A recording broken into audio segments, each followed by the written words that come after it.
시청자 여러분 안녕하십니까. 한주수 아이들입니다. 취임 초기를 맡고 있는 문재인 대통령의 행보부터 좀 자세히 좀 짚겠습니다. 오늘 함께해 주실 분들 소개해드리겠습니다.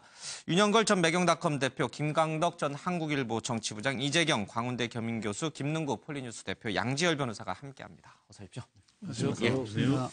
자, 문재인 대통령이 이제 취임 사흘째를 맡고 있는데 연일 이 행보가 관심을 좀 끌고 있습니다. 오늘도 이 취재 기자들, 대선 과정에서 마크맨이 했던 기자들과 등산을 하면서 여러 가지 소탈한 행보를 보였습니다. 직접 화면 보고 가겠습니다.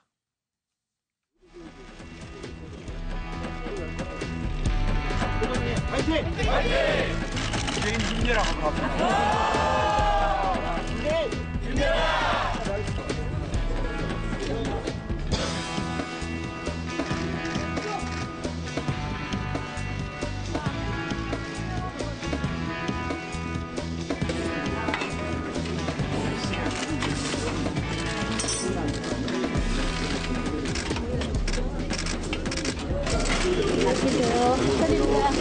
제가 드려야 또 완성이 됩니다.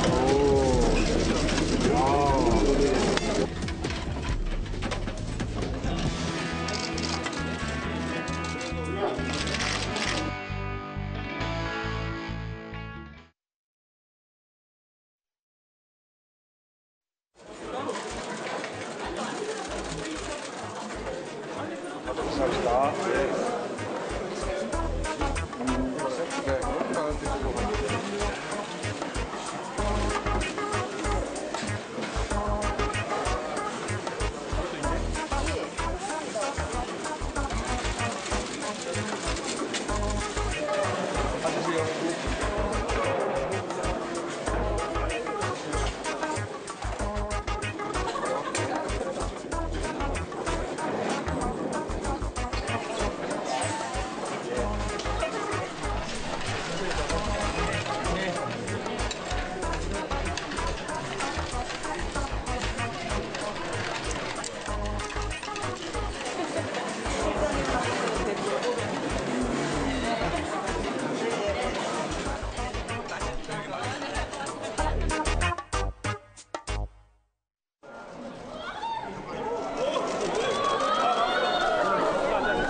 네, 취임 나흘째를 맞은 문재인 대통령, 전 대통령과는 다르게 파격적인 소통 행보를 보이고 있다라는 평가가 지배적입니다. 탈권위, 또 서민들 곁으로 다가가는 모습을 보이고 있다고 하는데 우리 다섯 분은 어떻게 문 대통령의 나흘째 모습을 어떻게 좀 평가하고 계신지 좀 한번 좀 들어볼까요? 어떤 점이 가장 인상적인지 우리 김광덕 부장님부터 좀 볼게요. 예. 네.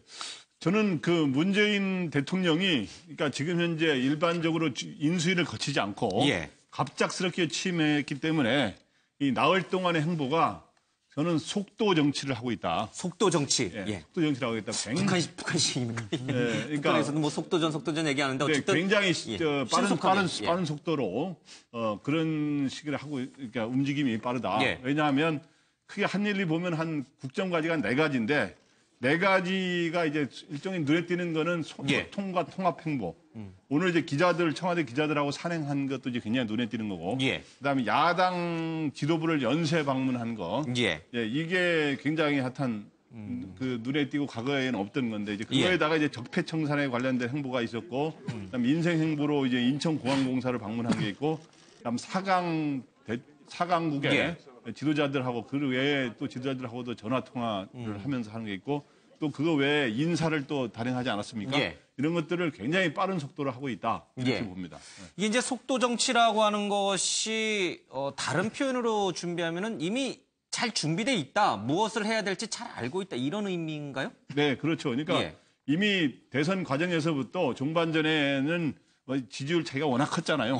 그렇기 때문에 취임 이후에 초반에 뭐든 어떤 조직에서든 어떤 지도자든 간에 초반에 어떻게 비치고 어떻게 하느냐가 굉장히 중요합니다.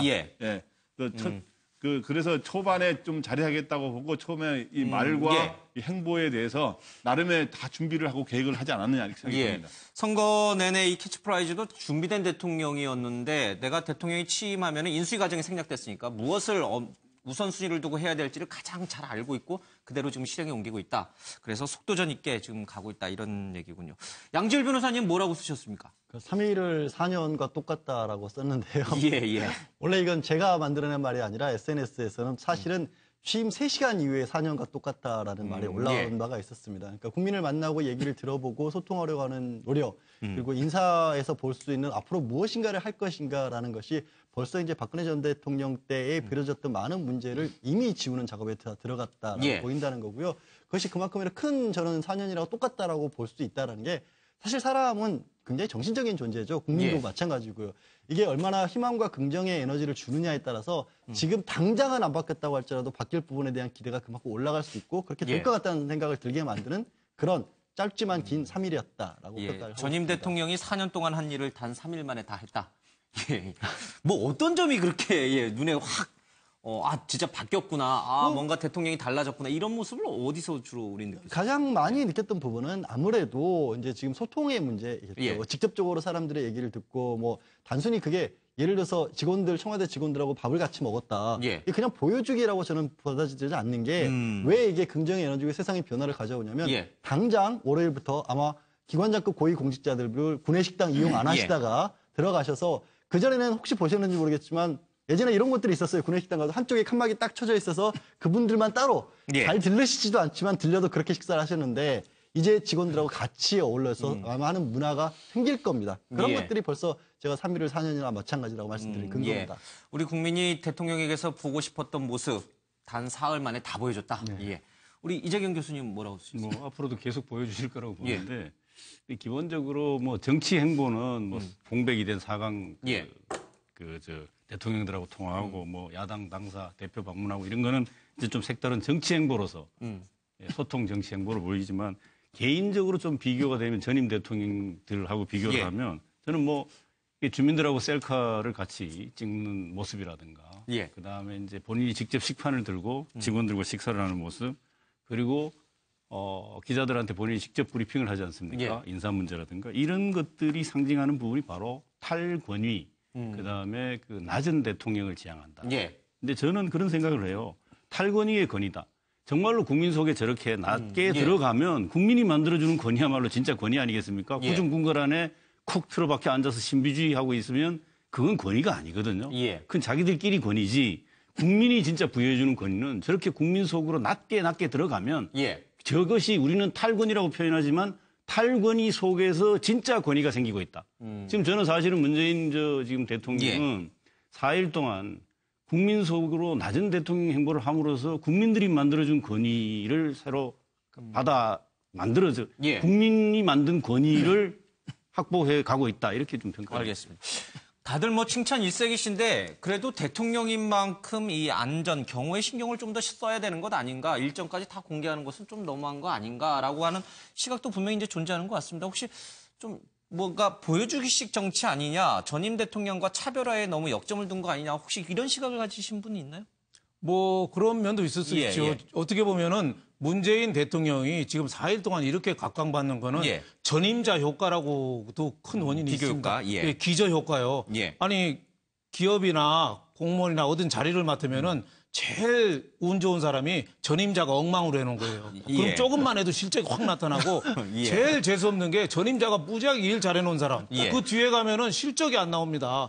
근데 박근혜 대통령이 탄핵까지 받을 정도고 또 청와대가 드라마 좋아하는 것처럼 시크릿 가든처럼 문 꽁꽁 닫아놓고 있었는데 청와대 문을 활짝 열어놓고 또 낮은 곳으로 임하고 청와대 기능직 직원들하고 점심 먹자니까 기능직 직원이 처음에는 거짓말인 줄 알았다는 거 아니에요. 그런 적이 없다는 거 아니에요. 이거 궤토 맞냐 틀리냐 확인하고 또 인천공항 갔더니 또 거기서도 또 비정규직 한다니까 거기서 또 눈물바다가 됐다는데 지금 이렇게 낮은 곳으로 가는 거는 좋은데 이제는 그런 그 행동은 조금 짧게 끝나도 좋고 이제는 여태까지 어떻게 보면 비정상을 정상화한 거니까 이제는 뭔가 좀 행동으로 보여야죠. YS가 김영삼 대통령 초기에 지지도가 90%까지 올라간 게 하나회, 숙청 실명제, 예. 재산 공개 이거 정광석화처럼 해갔거든요. 2월 25일 날 취임해서 군 장성들 불러서 등 두드려주고 3월 8일 날 예. 하나회 다 잘라버렸어요. 그럴 정도로 정광석화처럼 해왔다니까 그런 쪽으로 좀 해야 되고 또 김영삼 대통령 때는 신경제 100일이라고 해서 예. 경제 살리기에 나섰어요. 또 김대중 대통령은 벤처 바람으로 또 예. 이 자리를 국민들한테 하면 된다는 걸 일으켰는데 지금 문재인 대통령도 이제 이벤트도 물론 해야 되지만 예. 경제 살리려면 어떻게 신바람이 나야 되나? 예. 우리나라 사람들은 한번 신바람만 나면은 뭐 안 되는 일이 없어요. 그러니까 문재인 대통령이 지금부터 할 일은 신바람 나게 우리도 잘 살 수 있다, 잘할 수 있다. 이런 예. 자신감을 보여주는 게 이제부터는 할 일이다 이런 생각이 듭니다. 그러니까 어떤 분들은 이제 저런 소탈한 탈권위의 모습이 의도된 거 아니냐, 연출된 거 아니냐 이렇게 이제 비판하시는 분들도 있긴 합니다만은 또 문 대통령 입장에서 보면은 이 대통령이 24시간을 다 공개하겠다라는 기존의 대선 후보 시절의 공약을 지키는 것이기도 하거든요, 그렇죠? 그렇죠. 예. 그게 이제 그 똑같은 거라도 사전에 연출되면서 예. 그것이 사람들한테 그대로 이렇게 불쾌감을 오히려 주는 경우도 있어요. 예, 너무 그런데- 이의적인 냄새가 날 경우에는. 그렇죠. 예. 제가 지금 밑에 써놨는데 지금 문재인 대통령 보고 인어님이라 그러는데요. 예, 인어님. 젊은 친구들이 문재인 이게 인어님 이렇게 예. 해서 젊은 친구들한테 지금 이 며칠간의 어떤 파격적인 행보가 예. 상당히 지금 이제 폭발적인 붐을 일으키고 있답니다. 예. 제가 볼 때는 그 우리 국민들이 맨 처음에 놀랐던 거는 경호 문제였을 겁니다. 경호. 예. 이전에는 대통령을 100m 앞에서도 거의 이렇게 마주칠 수도 없고 예. 어디 가더라도 전부 다 이렇게 제어당하고 이랬는데 이 대통령이 직접 내려와서 셀카를 같이 찍으면서 줌도 이렇게 해주고 하는 거 보고 예. 깜짝 놀란 거죠, 사람들이. 예. 저렇게 해도 되나 할 정도로. 그렇지만 그것이 어떤 이 권위주의를 이렇게 벗어났고 아까 이재경 예. 교수가 이야기한 대로 그 속에서 오히려 더 권위는 빛났다. 예. 이런 생각이 들고요. 그리고 인사 문제에서도 상당히 파격적인 인사를 갖다가 예. 했다고 하지만 예를 들면 인사수석에 여성을 한다든지 민정의 비검찰 교수 출신을 한다든지 그리고 총무비서관에 척건이 아닌 사람을 임명한다든지 이렇게 했지만 사실은 이런 부분들이 준비되어 있는 예. 인사였다. 그 치밀하게 어떤 이 준비된 늘 이야기했던 든든한 대통령이라는 부분들을 요 며칠간에 그대로 보여줬다. 예. 그래서 소탈하지만 준비된 철저한 예. 대통령의 모습을 보여줬다. 그래서 출발은 80% 정도의 점수를 받고 가는 것 같습니다. 알겠습니다. 그러니까 문재인 대통령이 시민, 국민 속으로 한 발 더 낮은 자세로 들어가는 모습도 보이고 또 이 또 참모들하고는 또 너무 격이 없이 이제 편하게 같이 식사도 하고 담소하는 모습이 지난 일주일 내내 이제 화제가 많이 좀 됐습니다. 저희들 직접 화면을 좀 보고 가겠습니다.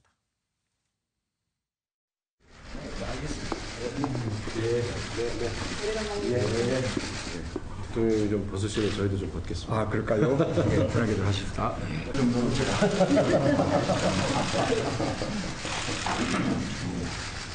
우리 조국 교수님 아마 꿈에도 생각이 못했던 역할이죠.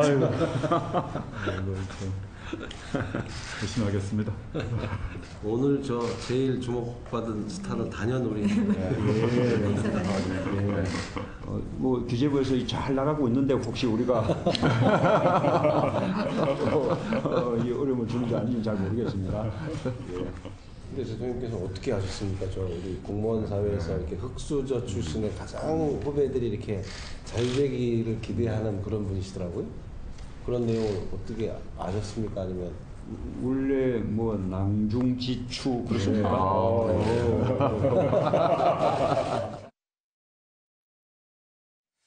대통령이 뭐 이렇게 한자성어 썼는데 주변에 참모들 오 이게 사실은 그쵸 불경죄예요. 저 다른 시각에서 보면은 어떻게 대통령이 그걸 그쵸 그러니까 굉장히 이제 편해졌던 모습인데 전임 대통령과 자꾸 이렇게 이제 비교하시는 분들이 있는데 전임 대통령 옆에 이렇게 바짝 얼어붙어서 서 있는 참모 그리고 또 대통령이 농담하는 걸 오 그것도 하시네라고 이게 편하게 대하는 참모 참 많이 달라요. 예. 국민들이 볼 때는 참 보기가 좋죠. 예. 전임 대통령이 그 옛날에 유일호 경제부총리 같은 경우는 대통령을 만난 적이 없다고까지 얘기했잖아요. 예. 문체부 장관도 그렇고 그런 보고들을 국회에 나와서 했는데 만난 적도 없다고 그랬는데 지금 문재인 대통령은 나와서 저렇게 오 소리도 듣고 그리고 밑에 사람들한테 하나하나 관심을 보여주고 얘기가 쉽지 않아요. 웬만한 높은 사람들은요. 밑에 사람 잘 쳐다보지도 않고 천장 쳐다보면서 얘기하는 사람도 많아요. 근데 저렇게 한 사람 한 사람 이렇게 표현해주고 또 총무비서관 발탁도 금방도 얘기 나왔는데 그분이 여태까지는 그 자기 측근들 데려다가 그 자리에 맞춰서 청와대 살림에서 사실 정치자금 모으고 이런 역할을 한 많은 자리인데 그거를 흑수저 출신 늘 공무원 그 공무원을 그 자리에다 갖다 놨다. 그래서 그 얘기를 하는 게 상당히 어떻게 보면 신선하고 또 같이 와이셔츠 바람으로 또 이렇게 커피도 들고 또 산책도 하고 뭐 이런 모습은 굉장히 좋죠. 초지일관이라고 이런 모습이 임기 내내 좀 이어지면은 아마 의사소통 문제, 소통 문제가 굉장히 저희 협치라는 게 중요한 게 소통 두 개는 인사거든요. 소통, 인사. 근데 소통은 좀 많이 좀 좋아지지 않을까 싶습니다. 그러니까 뭐 직접 이제 양복 윗도리도 직접 벗어서 걸고 또 뭐 이렇게 참모와 대통령 사이가 굉장히 좀 가까워진 것 같아요. 근데 저런 모습이 지극히 정상적이고 당연한 건데 저 모습이 왜 이렇게 낯설어 보이고 마치 뭔가 대단한 변화가 일어난 것처럼 우리 국민이 느껴야만 될까요? 예, 우리 국민들이 아마 기억하는 게 우리가 그 6월 항쟁 이후에 그 87년도에 첫 직선제 대통령 선거할 때 노태우 대통령을 한번 생각해 보시면 될 겁니다. 보통 사람이 그 당시 보통 사람의 시대를 이야기를 하면서 항상 했던 게 저 와이사드 차림으로 회의를 하고 007 가방을 들고 그 아기를 안고 사진을 찍고 그 철저하게 그 컨설팅 회사에서 이 컨설팅을 한 내용들이라고 그러는데 어쨌든 그런 모습들이 어떤 탈건이 워낙 그 군부 독재 시절에 그 권위주의 문화가 팽배했기 때문에 그것으로부터의 전환이었거든요. 그 이후에 우리나라는 그 노무현 대통령 시절에 정말 탈건위의 모습을 많이 봤죠. 그 당시에 그 문재인 대통령도 민정수석과 비서실장으로 그 모습을 똑똑히 봤었고요. 그러면서 그 지금 이 9년 만에 문재인 대통령이 저런 모습을 보여주니까 국민들이 볼 때는 굉장히 이거는 기쁜 겁니다. 그냥 누가 어떻다 뭐 옳다 그러다를 떠나서 정말 국민과 함께하는 대통령일 것 같아. 이런 느낌을 주기 때문에 그리고 저기서 하는 모습들이 굉장히 자연스럽잖아요. 그게 우리도 이제는 이 오바마 같은 대통령을 갖다가 함께하게 됐다. 해서 지금 아마 그 아까 제가 말씀드렸지만 젊은이들은 완전히 환호하는 모습까지 나오고 있다고 합니다. 사실 뭐 노무현 전 대통령 때 저렇게 이제 소탈한 대통령의 모습을 좀 봤다가 이제 한동안 좀 못 봤다가 이제 다시 보니까 좀 더 국민이 이제 화나는 것 같습니다. 이 비서진들과의 소통의 문제가 이제 전임 정부에서 계속 이제 논란이 됐거든요. 뭐 잠깐 자료화면에 나왔습니다만은 대통령이 한마디 하면 다들 뭐 이렇게 받아 적느라고 고개를 들지도 못해요. 얼굴 보고 대화 자체가 안 되는 상황에서 지금 이제 뭐 커피도 마시면서 서로 웃고 뭐 이런 얘기도 좀 하면서 이제 지낸 것 같습니다. 그래서 그럴까요? 이 비서들이 주로 머무는 그 여민관, 비서관동 거기에 대통령 집무실을 만들어서 본관이 아니라 뭐 세종로 이제 청사를 가기 전까지는 주로 이제 여민관에서 대통령이 직무를 보겠다 이런 얘기가 좀 나왔어요. 네, 여민관 앞으로는 저기 본관에서 그동안 대통령이 근무했었지 않습니까? 그러다 보니까 비서동의 거리상으로 한 500m쯤 떨어졌는데 500m 정도, 500m 떨어졌는데 실질적으로 또 언덕이 있어가지고 걸어가다 보면 한 10분, 20분 걸려요. 그리고 문제는 본관에 갈 때, 저도 이제 청와대 그 당시에 출입을 했습니다만 노무현 정부 때 본관에 갈 때 보면 청와대 수석도 검색들을 다시 통과해야 돼요. 비서니까 거기에 여기 패찰이 다 달려 있고 심지어 장관도 다 패찰이 달린 거로 돼서 거기 검색들 다시 통과해야 되고 그러다 보면 특별한 일이 없으면 거기 찾아갈 일이 없고 찾아가겠다고 부속 비서관실에 이야기하면 뭐 용도가 뭡니까 용무가 뭡니까 해서 대충 못 만나는 경우가 많거든요. 그래서 이제 그게 가장 이제 박근혜 정부에 와서는 거의 만나기 어려운 이런 상황으로 됐었죠. 그래서 이 때문에 저는 이번에 이 비서동으로 대통령 집무실을 사실상 거기에 근무하겠다고 하는 거는 노무현 전 대통령도 굉장히 탈권이고 참모들과의 소통을 많이 했는데 그것보다 한 단계 더 진화된 거다 이렇게 봅니다. 그래서 저는 이번에 문재인 대통령의 소통 행보와 관련해서는 여러 가지가 지금 있습니다만 청와대 직원들과 이렇게 식사하고 여러 가지 있습니다만은 그거를 뭐 또 너무 지나치게 과장해서 모두가 다 처음 있는 일이다 이런 식으로 하는 것까지는 저는 뭐 그렇게까지 말할 필요는 없다고 봐요. 근데 제가 노무현 정부 때 제가 한 2년 반 이상 출입한 경우를 볼 때 탈권위와 소통은 이미 노무현 전 대통령이 참모들하고 아주 편하게 대화를 나눴어요. 관저에서 뭐 같이 심지어 담배도 피우고 이러고 또 뭐 여러 가지 또 음료수도 마셔가면서 여러 가지 대화를 나눴는데 수시로. 근데 이제 그 문재인 대통령은 제가 보기에 그 모습을 많이 보지 않았습니까? 거기에서 원래 성격적으로는 탈권위는 노무현 전 대통령이 더 하는 스타일인데 거기서 한 단계 더 진화돼서 요거는 더 보완해야 되겠다. 그래서 달라진 게 이겁니다. 옛날 노무현 전 대통령 때는 대통령이 의자에 딱 앉을 때 의전비서관실 사람에서 의자를 뒤로 딱 문제가 안 되게 딱 와서 앉게 만들어줘요. 근데 어저께는 옷을 벗으려는데 내가 벗겠다. 이런 것들은 이제 한 단계 더 진화된 거고 거기에다가 문재인 대통령은 노무현 전 대통령하고 달리 지금 이제 좀 뭔가 좀 이 노무현 전 대통령은 좀 약간 개성 있는 으로 해서 좀 튀는 발언도 좀 있지 않았습니까? 그런 게 좀 신중한 모습을 보이기 때문에 첫 출발은 굉장히 좋은 모습을 보이고 있다 이렇게 보입니다. 그런데 이거를 소통 행보를 이벤트로 지금 끝나는 게 아니라 진짜 임기 말까지 지속적으로 이쪽에 되는 게 중요하다 이렇게 봅니다. 그러니까 그렇게 대통령과 이 비서들 사이가 가까웠는데 왜 이게 이렇게 좀 멀어졌을까? 심지어 뭐 지난 국정농단 사태 때 그 뭐 청문회 과정에서 나온 얘기입니다만은 이 비서관동에서 이제 대통령이 근무하는 본관까지 문서 전달하기 위해서 이제 자전거를 타고 달리는 그런 우스갯소리도 있고 팩스를 보내는 그런 경우도 좀 있었고 뭐 이런 얘기까지 좀 나왔습니다. 이렇게 멀어졌던 거리가 이제 다시 좀 가까워지는 그런 느낌이 있습니다. 근데 이른과 관련해서도 약간 이제 신경전을 좀 펼치는 모습이 좀 있는 것 같아요. 이제 원래 이제 저 비서관동 이름이 여민관이었다가 노무현 대통령이 여민관으로 했다가 MB 정부 들어서 이제 위민관으로 바뀌었다. 다시 여민관인데 여자냐 위자냐 이게 뭐 크게 의미가 있는 건 아니겠습니다만은 나름 바꾸면 또 바꾼 대로 저 안에는 생각에 따라서 철학이 들어 있을 수 있습니다. 이게 이제 국민과 대통령의 관계를 설명하는 철학이 반영됐다고도 저는 봐요. 뭐냐면 여민관이라는 표현은 원래 아마 세종대왕께서 여민동락이라고 하는 여민동락. 그러니까 백성과 더불어 함께 이런 표현이죠. 거기서 아마 따와서 여민관이라고 지었을 텐데 아마 이명박 정부 들어와서 아마 노무현 정부의 흔적 지우기 차원에서 이름을 바꾼다고 하면서 위민관이라고 했어요. 근데 위민이라 하는 거는 좀 자기가 주체가 돼가지고 백성을 위한다. 이거는 유럽식 표현으로 하면 벵가드 의식이 좀 강하다. 그러니까 백성은 내가 위하거나 혹은 끌고 간다는 생각을 갖고 있는 것이고 여민이라고 하는 것은 더불어 같이 간다. 이것은 그 백성, 일반 국민과 대통령의 관계를 어떻게 설정하는가의 철학을 보여준다고 저는 보고요.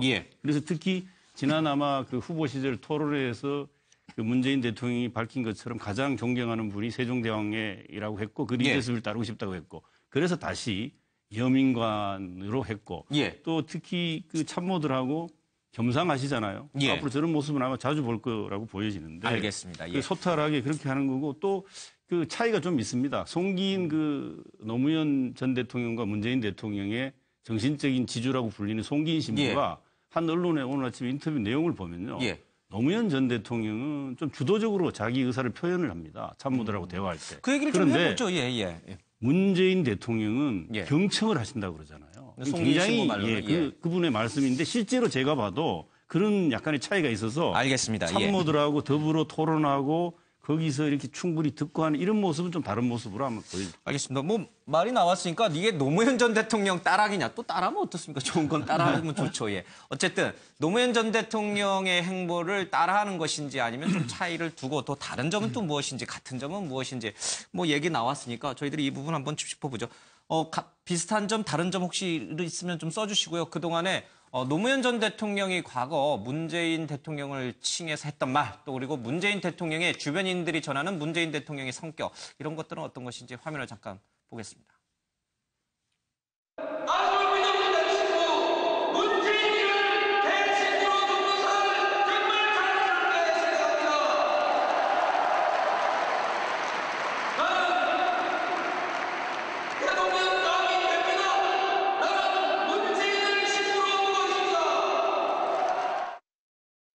군의 징집에서 들어온 녹화 사업으로 들어온 분인데 제가 그거를 안 거는 79년, 80년인가 그때 사법고시 합격자 명단을 보고 알았습니다. 그 정도로 과묵했었고 사람들한테는 참 그 따뜻한 사람이었었고. 예를 뭐 소박한 건 뭐 다 유명하죠. 뭐 이게 서울에 올라가셔야 되는데 그냥 비닐봉지에 그냥 짐 싸들고 올라가시는 그런 자세. 일체 전화를 안 받았다 그러더라고. 받고 말을 들으면은 뭐 사람이 그럴 수 있으니까 동창이고 동기고 완전히 다 끊었대.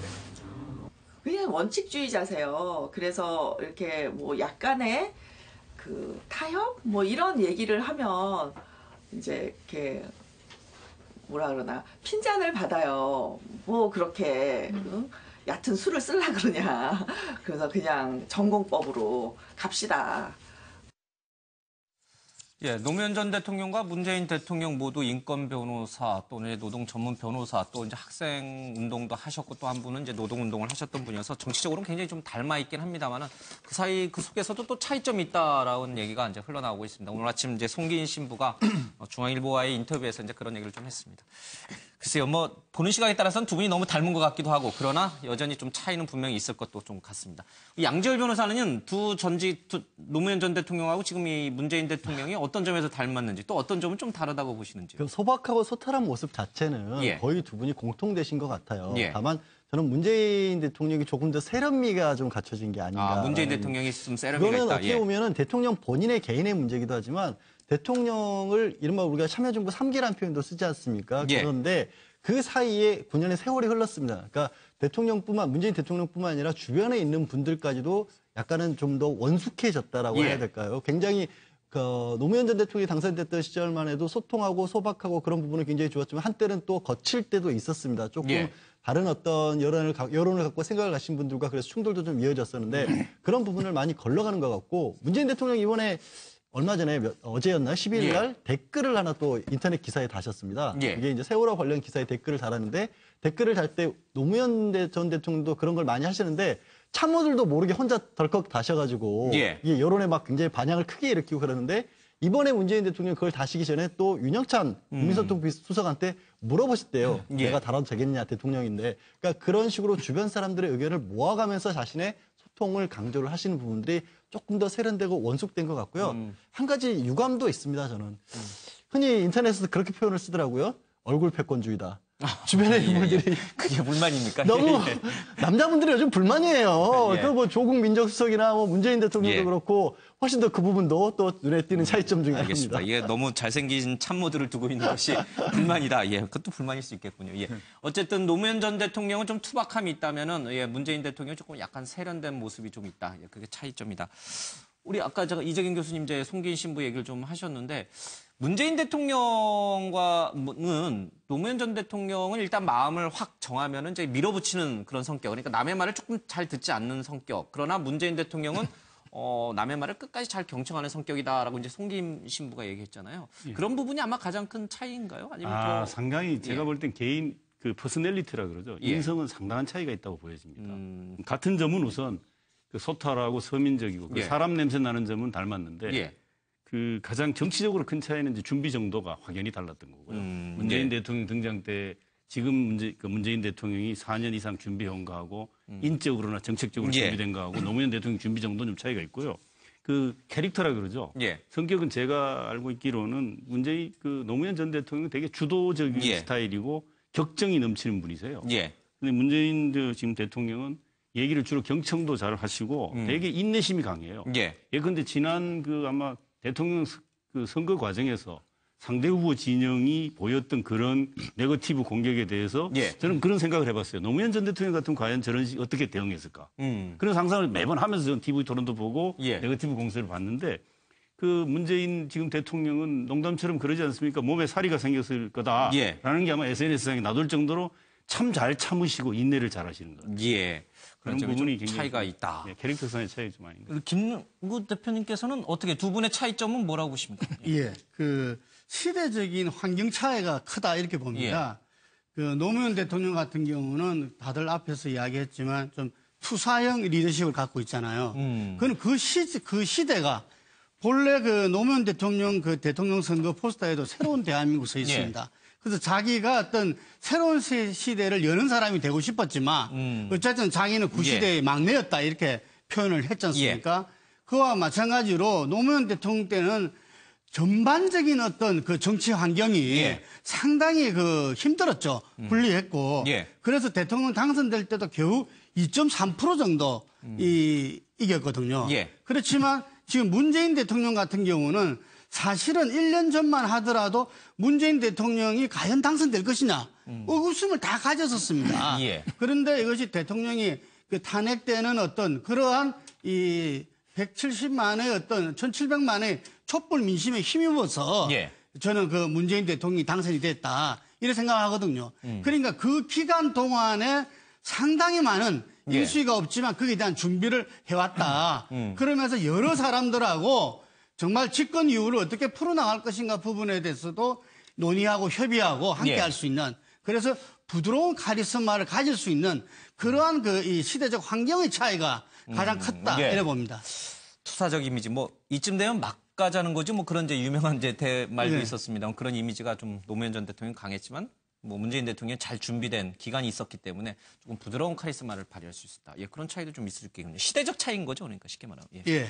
윤 대표님은 예. 물론 뭐 그런 점은 있죠. 그 문재인 대통령은 좀 침착하고 예. 이성적이고 그런 점 말이 지난번에 그 TV 토론에서도 홍준표 후보가 예. 그 노무현 대통령 대선 그 뇌물 때문에 그 투신한 거다 뭐 예. 이러니까 문재인 그때 후보 시절에 입으세요 그랬잖아요. 입으세요. 예. 문재인 대통령한테는 입으세요가 가장 큰 욕이래요. 네, 더 이상 큰 욕을 못 한대요. 예. 근데 노무현 대통령은 더 험한 욕도 좀 하고 옛날에 취임 초에 노무현 대통령 검사와의 대화 시간에 검사가 좀 다리 꼬고 버릇 없으니까 이쯤 되면 막 가자는 거지요. 뭐 그랬잖아요. 그리고 자세 때문에 그런 건 아니었고 이제 말하고 조금 예, 예. 여러 가지 좀 예. 그러니까 한 번도 그런 청탁한 면이 적 없어요. 있었죠. 그리고 데모할 때도 그 노무현 대통령은 그냥 길바닥에 돌아놓았대요. 예. 근데 문재인 대통령은 전혀 길바닥에 돌아놓지 않고 좀 나는 전혀 그거 못하겠다 해서 논리적으로 차분하게 했는데 예. 제가 보기에는 그거는 문재인 대통령이 대통령 되기 전이고 제가 보기에는 오히려 그 반대 같아요. 예. 그 노무현 대통령은 46년 개띠거든요. 개띠들이 논리적이고 합리적이고 또 조목조목 말하고 따지는 걸 좋아해요. 예. 그래서 노무현 대통령은 오히려 일반화의 오류가 논리적이고 합리적이고 예. 또 조목조목 그거 이성적으로 짚어줘- 따지고 잡아주시죠. 옛날에 개혁할 때도 그랬어요. 예. 근데 문재인 대통령은 53년 뱀띠거든요. 뱀띠들이 여름생이라 열정적이에요. 예. 그래서 세월호 지금 댓글도 직접 쓰고 또 공항도 달려가고 또 기능직 직원들하고도 밥 먹고 예. 여태까지 대통령 되기 전에 했던 안 나타냈던 숨은 본능이 나타나서 그렇지 제가 보기에는 문재인 대통령이 훨씬 더 예. 감성적이고 열정적이고 이런 리더십이 있고 그런 소질이 다분하다 저는 이렇게 보여집니다. 알겠습니다. 네. 노무현 전 대통령이 어떻게 행보를 했는지를 옆에서 쭉 지켜봐 왔기 때문에 그 부분에 대해서 좀 반면교사라 삼아서 문재인 대통령이 더 잘할 수 있게 된 것도 있을 거예요. 그렇죠. 예, 노무현 대통령을 벤치마킹하고 박근혜 예. 대통령을 반면교사로 삼은 거죠. 예. 뭐 또 문재인 대통령 이후에 또 오시는 분은 또 더 잘할 수 있는 또 예. 근데 세월이 간다고 역사가 발전하지는 않고 예. 그 포물선을 자꾸 크래프가 왔다 갔다 하더라고요. 알겠습니다. 우리 김 부장님은 어떤 점이 다르고 어떤 점이 같다고 네, 보십니까? 저는 두 분을 실제 많이 취재를 했었기 때문에 예. 그때 청와대 때 노무현 정부 때 청와대 때 이제 취재를 해서 했고 또 노무현 대통령이 후보 과정 때부터 취재를 했거든요. 예. 그때 또 이 대통령의 또 기자들하고 하는 이게 오찬이나 만찬 이런 자리에 예. 보면은 당시 수석으로서 비서실장으로서 문재인 지금 대통령이 꼭 참석하고 그랬어요. 예. 그래서 이제 그때 보면서 여러 가지 느낀 게 있었는데 어쨌든 두 사람의 요즘에 보이는 탈권위 소통의 행보는 예. 노무현 대통령 때와 거의 70% 비슷하다. 라는 그런 느낌을 거의, 이게 옛날 내 생각이 자꾸 떠오르는 거예요. 그러니까 예. 오늘도 산행을 했잖아요, 기자들하고. 저도 이제 노무현 대통령하고 두세 번 산행을 했었거든요. 그렇죠. 산에 예. 올라가면 아주 그때는 격이 없이 기자들하고 대화를 나누고 바로 옆에 뭐 돌 옆에 앉아가지고 예. 이렇게 대화하고 이런 것들은 굉장히 그 옛날 그 노무현 대통령 때 일을 떠올리게 하는 예. 왜냐하면 70% 비슷한데 그래도 조금 더 보완해서 진화된 모습을 보이고 있는 것 같아요. 예. 네, 그런데 이제 차이점은 뭐냐 하면 노무현 전 대통령은 굉장히 감성적 스타일이었다면 예. 문재인 대통령, 새 대통령은 좀 굉장히 이성적 스타일이다. 예. 또 말 같은 것도 보면 노무현 대통령은 말씀이 좀 많으세요, 사실은. 예. 근데 이제 문재인 대통령은 지금 요즘 들어서는 조금 말씀을 하시던데 옛날에 보면 말씀이 굉장히 적으셨어요. 예. 그러다 보니까 아무래도 이제 말을 하기보다는 경청하는 스타일이고 또 성격이 신중해서 예. 큰 실수를 좀 안 하는 부딪히고 이런 거를 안 하는 스타일이어서 현재까지 행보를 볼 때 별로 잘 되지 않겠는가 하는 기대를 한번 해봅니다. 이제 두 분이 사실 나이 차이는 7살, 노무현 전 대통령이 이제 많긴 합니다만은 성격도 약간 다른 면이 분명히 존재합니다만은 이게 비슷한 공통적인 부분도 굉장히 좀 많이 있는 것 같습니다. 예, 오늘 문재인 대통령이 홍제동 사저를 나와서 이제 청와대 관저로 이제 입주를 합니다. 오늘 뭐 날씨가 비도 내리고 막 이래서 좀 이사하기는 안 좋은 날이긴 했습니다만은 이제 이 이사를 모두 이제 김정숙 여사, 유쾌한 정숙 씨가 다 이제 진두지휘해서 잘했습니다. 뭐 화제가 계속 이어지고 있는데 잠깐 화면으로 먼저 보겠습니다.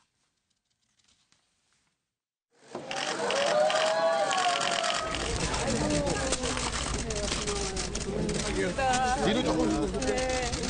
근데 목도리 춥다, 야. 그래서 살면서. 근데 오늘 가셔야 되는데 바쁘실 텐데. 안녕하시네. 청와대 가시면 이제 못 볼 거예요. 외모가 한 번씩 보러 온다니까. 나 이제 TV에만 한번 더 들어.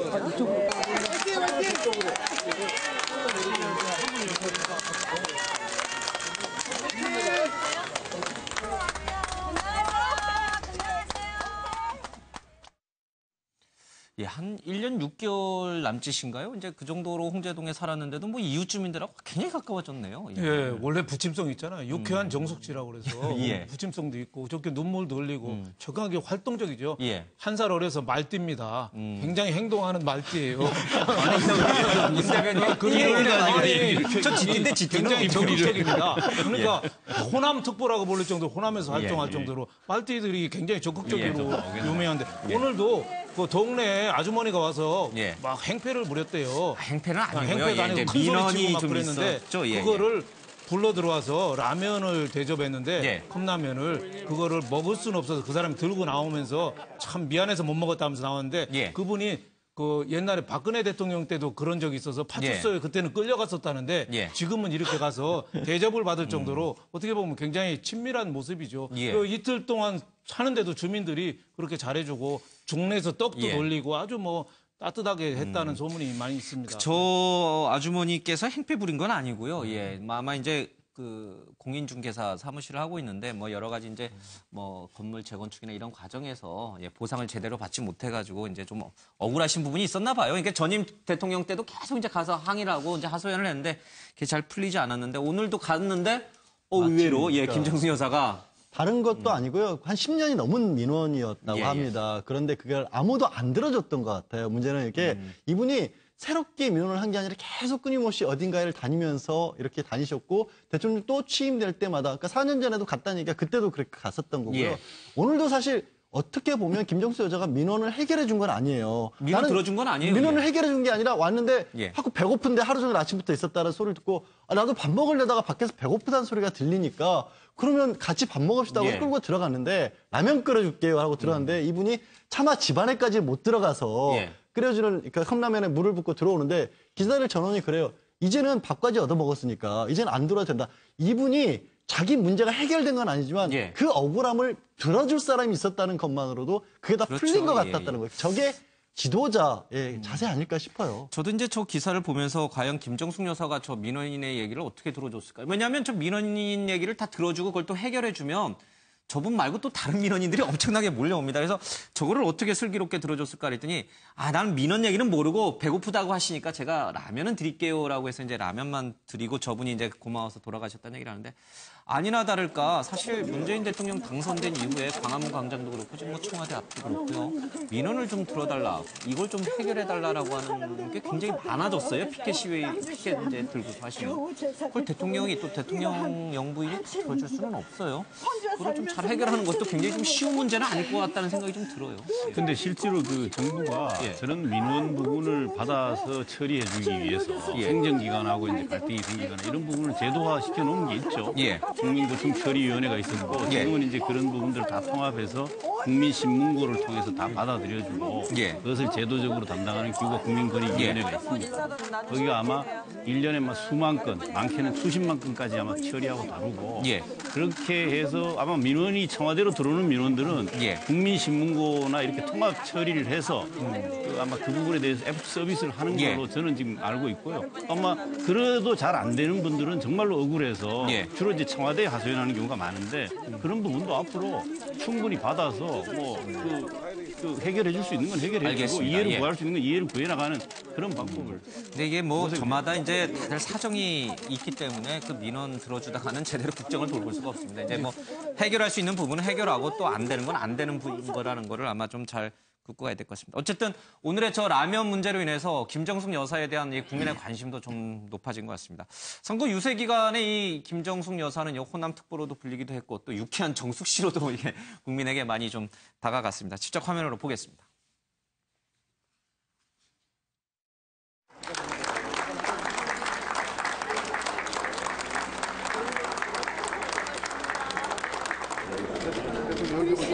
많이 있지.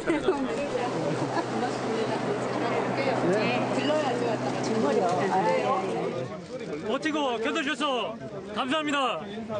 국민과 고통을 함께 하시고자 단식하셨던 모습 생생히 기억합니다. 공정한 사회, 정의로운 사회, 평등한 사회 약속하신 거 꼭 지켜주십시오. 응원드립니다. 그때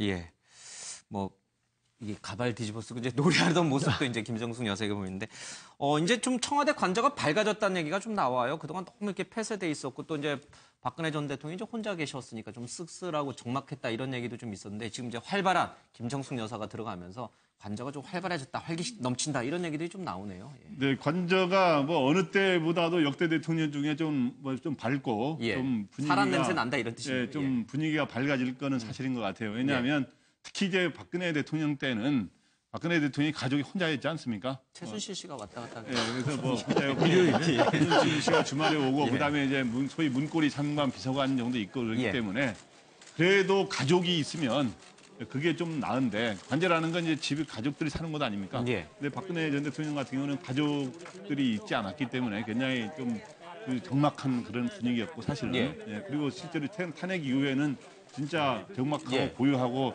분위기가 좀 여러 가지로 좀 어두웠죠 사실은. 근데 이제 그 전에 대통령 때도 보면은 또 너무 이제 뭐 역대 대통령은 다 그랬는데 이번 대통령 와서는 완전히 달라진다 이런 거 아니고 그 전에도 보면은 그 나름대로 관저에 임기 말에 좀 여러 가지 대통령들이 어려운 시절은 아닐 때는 관저는 관저 나름대로 가족들이 오고 또 손자도 와서 놀러 오고 뭐 이렇게 하면서 분위기가 좋았어요. 근데 이번에는 특히 이제 김정숙 여사가 아까 말했지만은 아까 유쾌한 정숙 씨라고도 하고 또 어디 발랄한 영부인이라고 어느 신문 제목 나온 데도 있는데 성격이 굉장히 좀 밝지 않습니까? 그리고 원래 이 부부간에는 공통점도 있는데 또 약간 차이가 있는 게 이 문재인 대통령이 조금 신중한 편이라면 좀 이제 영부인 같은 경우는 좀 밝고 이런 성격이어서 아마 이제 그런데 이런 게 있습니다. 이 대통령 영부인은 첫 번째 만나는 야당 인사라는 말이 있어요.